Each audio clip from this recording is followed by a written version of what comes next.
Have you ever wondered why some people seem indispensable? It's like they vanish and leave such a huge hole that it feels like half the planet got sucked into a black hole. And there you are, like a needy penguin, chasing after them, sending messages, trying hard to be noticed. The truth, it just makes you predictable and kinda pathetic. But don't worry, no need to cry into your pillow. Today, I'm going to show you how to turn your absence into an emotional weapon. The kind that makes the other person realize that without you, their world is absolutely boring. Spoiler alert, you don't need dramatic efforts worthy of a soap opera.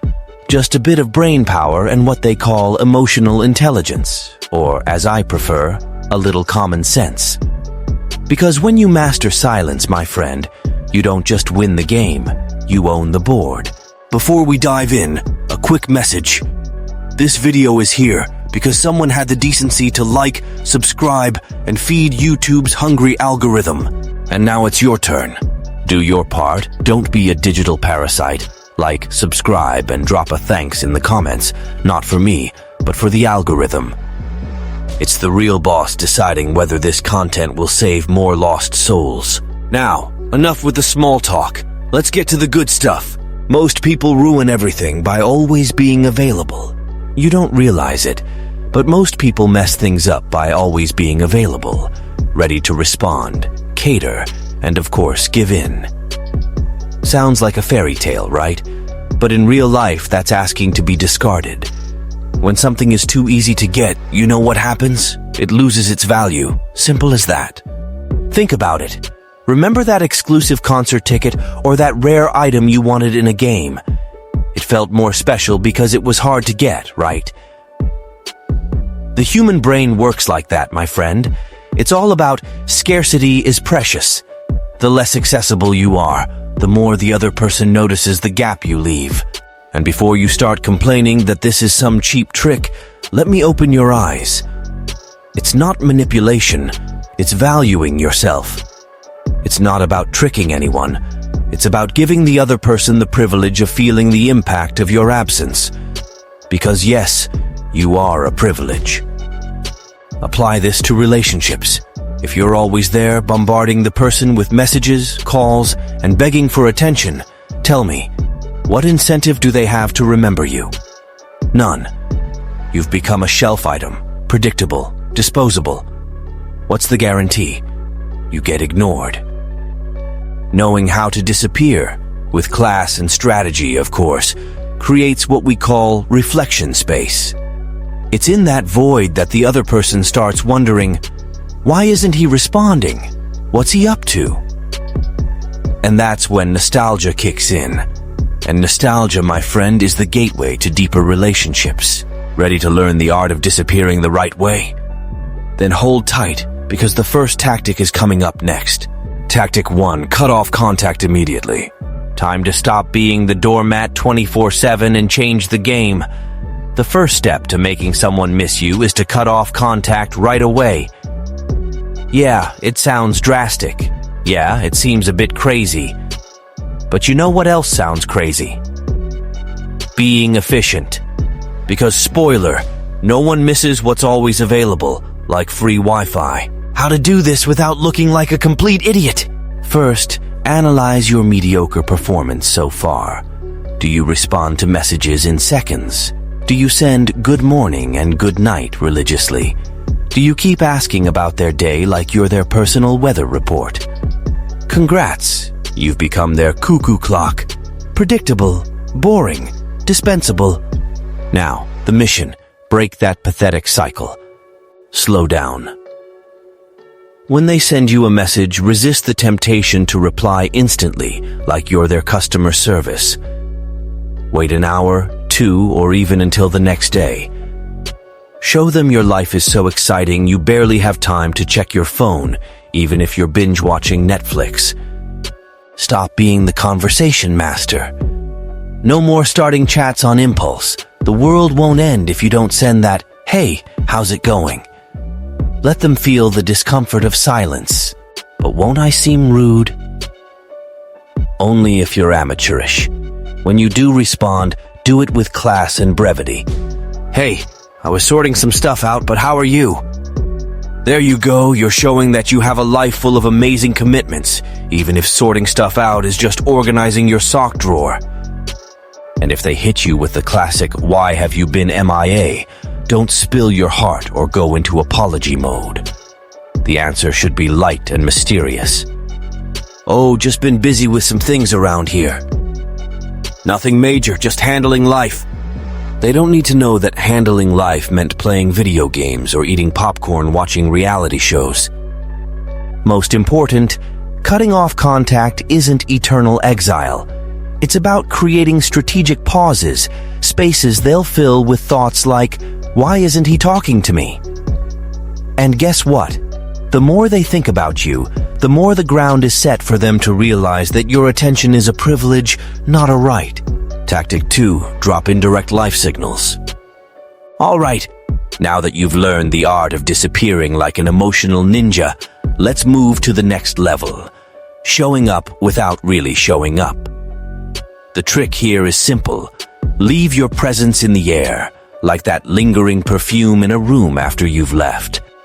In other words, you vanish from direct contact, but spark curiosity and doubt through subtle signals. Social media. Your mystery stage. No more becoming a reality show influencer posting every little thing you ate for breakfast. Now the game is to be selective, strategic, and of course, enigmatic. The rule is, post enough to keep her imagination burning. A photo at a nice restaurant with a vague caption, making some important decisions.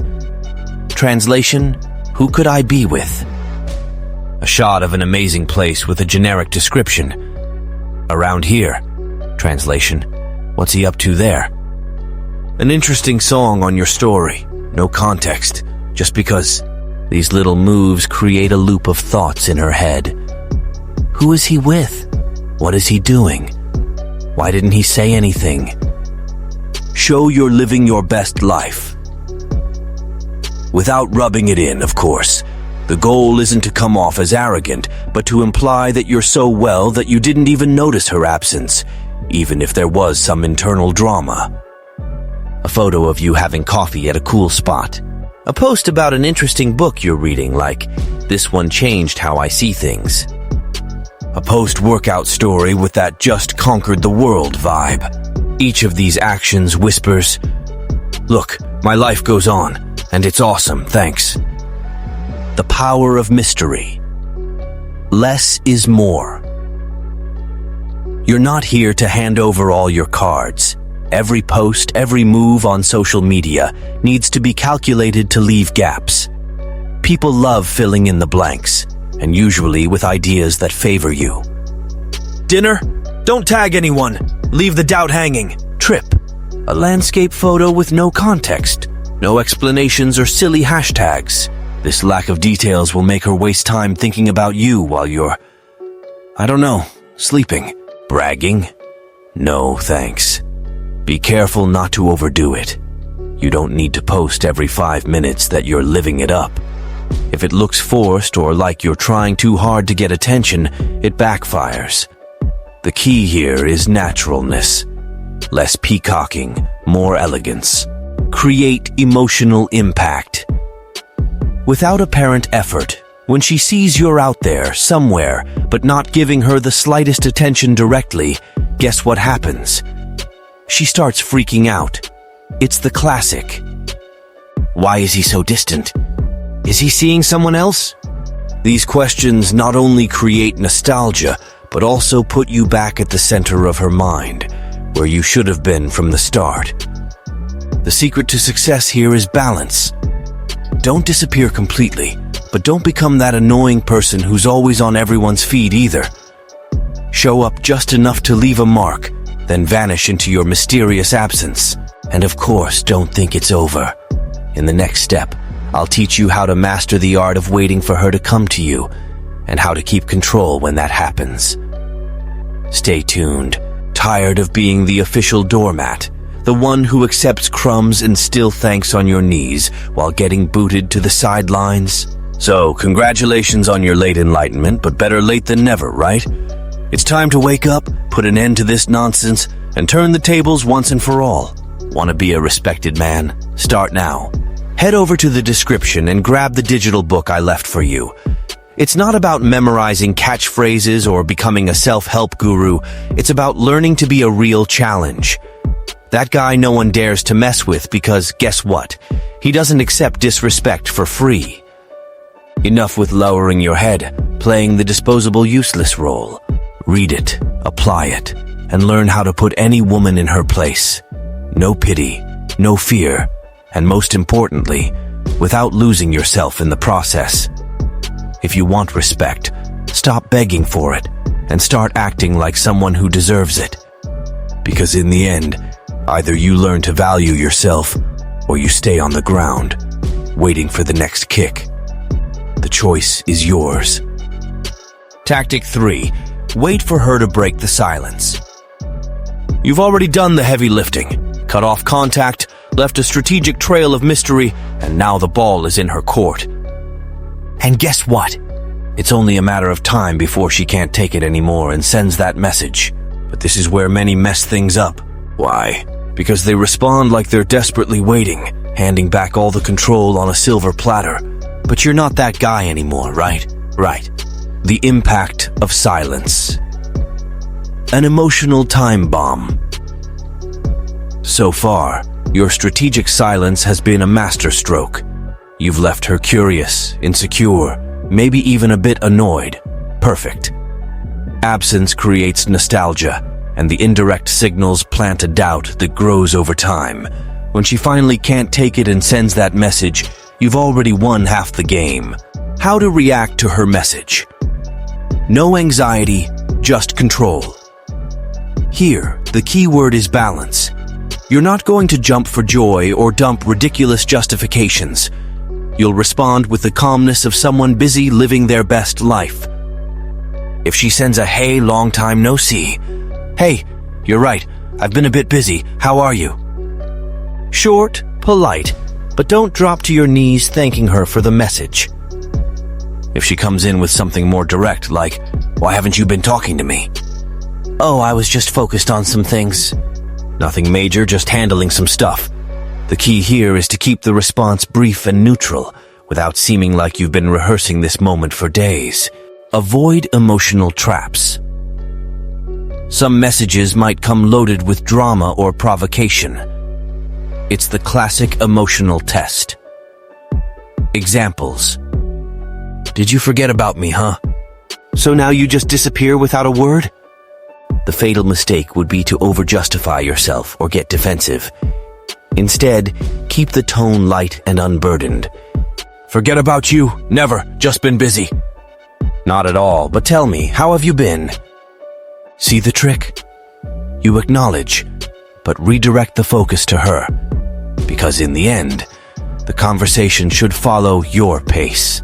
Regain control with class. Now that she's come to you, don't fall back into the old pattern of always being available or prolonging the conversation unnecessarily. Here are some tips. Respond with similar intervals to what you've been maintaining. Don't drag the conversation on too long, even if it's going well. Exit at the peak. "Great talking to you, but I need to handle some things. Talk later." This farewell does two things. Shows you have a life, important, and leaves her wanting more. Why it works. You've become the prize. When you wait for her to make the move, you change the game's dynamics. Now she's the one seeking your attention, feeling she has something to gain from the interaction. Your absence acted like a magnet, and when you control the interaction, you reinforce your value position. With this step, you close the cycle masterfully. But remember, maintaining control isn't something you do once and forget. In the next part, we'll tie all these tactics together and ensure you stay in command for the long haul. Now that you understand the how, let's talk about the why. It's not just about acting different for the sake of it. It's about understanding how the human brain reacts to absence, mystery, and the illusion of value. Here's the raw explanation of why these tactics are so effective. The power of scarcity. Want to be valued? Then disappear. Do you know why diamonds are valuable? It's not just because they shine. It's because they're hard to find. The same goes for you. The less available you are, the more desirable you become. Simple as that. When you stop being that always there, always ready, you create scarcity. And guess what? The human brain is wired to want what it can't easily have. She starts to realize that your absence is a void that nothing fills. And when that happens, you stop being an option and become a priority. Nostalgia. The magic of a well-planned void. Absence creates nostalgia, period. And nostalgia isn't something you beg for or force. It naturally happens when you leave space. It's simple. When you disappear, she fills the void with memories. Memories have this funny way of seeming better than real moments. And you know what that means? The more she remembers you, the more she idealizes your presence. So the next time you resist sending that stupid message like, "Hey, how's it going?" remember, silence does the job better than you ever could. The emotional impact of mystery. What you don't say is more powerful. Mystery sparks curiosity, and curiosity is an emotional trigger that's impossible to ignore. When you post something subtle without giving all the answers, you activate that magic button in her head. A story of a beautiful landscape? She wonders who you're with. An enigmatic song? She wonders why you chose that. Just not being there? She wonders what went wrong. The more questions you plant, the more space you occupy in her mind. It's puzzle logic. The missing pieces are always the most important. The power of balance. Neither doormat nor ghost. Here's the key that many overlook. The secret is in balance. You can't disappear completely because that turns into indifference. But you also can't be so present that she knows exactly what to expect. Alternating between distance and controlled presence creates an emotional ebb and flow that keeps interest alive. It's like a guitar string. If it's too loose, no sound comes out. If you tighten it too much, it breaks. The right balance makes the perfect music. Ready to close the cycle? Now that you understand why these tactics work, it's time to consolidate everything and take the final step. Let's wrap up this journey with what really matters: how to maintain control in the long term and ensure you never get walked over again. Close the cycle and take long-term control. Now that you've made it this far, congratulations! You finally have the tools to stop being the official doormat and start taking charge of the game. But watch out, this is just the first chapter. If you really want to become a master in relationship dynamics, here's the plan. Subscribe to the channel, because those who lag behind get left behind. Did you like these tactics? Want to learn more practical strategies to stay ahead and never embarrass yourself in relationships again? Then subscribe now and hit the bell icon. Missing out on content here is like giving life a miss, and nobody deserves that. Share with your friends. After all, group desperation solves nothing. Know that friend who's always chasing someone, only to get rejected in the end? Do them a favor and humanity and share this video. Who knows, maybe they'll wake up before turning into a meme of neediness. Interact in the comments. Yeah, I'm talking to you. I want to know which of these tactics will be the hardest for you to apply. Or better yet, have you already used something similar? The comments section is there for that, and I always check to see who's taking it seriously. Spoiler, I reply to the best ones, and the worst too, just to joke around. Accept the challenge or run for cover. Think these tips are nonsense? Fine, comment below. But beware. 90% of critics come back later, quietly, to test everything out. So, before you throw stones, make sure you won't be the one practicing this tomorrow. The choice is yours. Keep just watching or actually change the game. Let's do this right. Conclusion: absence is power. We've reached the end, but before you close this video and go back to your life, let me remind you of something obvious that many people overlook. Disappearing isn't weakness. On the contrary, it's a brutal declaration of self-worth. It's you saying, without opening your mouth, "I'm the prize here." When you create space, you give time and reasons for the other person to understand the impact you have. Absence, my friend, is a weapon. Well used, it not only provokes nostalgia, but also turns the entire game around. And guess what? There's no secret, no desperation, no soap operas. Just play at your own pace without apologizing for it. But here's the plot twist. This strategy isn't just about her. It never was. It's about you. It's about stopping the drag behind validation and learning to live in a way that people want to be by your side. Because at the end of the day, those who chase are the ones who deserve to be tired. So, what are you waiting for? Get out of here, apply these tips, and watch the magic happen. And if a doubt pops up, or you need an extra push, you know where to find me. Here on the channel, always with more straight-up truths to help you take control of your life. See you in the next video. Until then, live with purpose and disappear with style.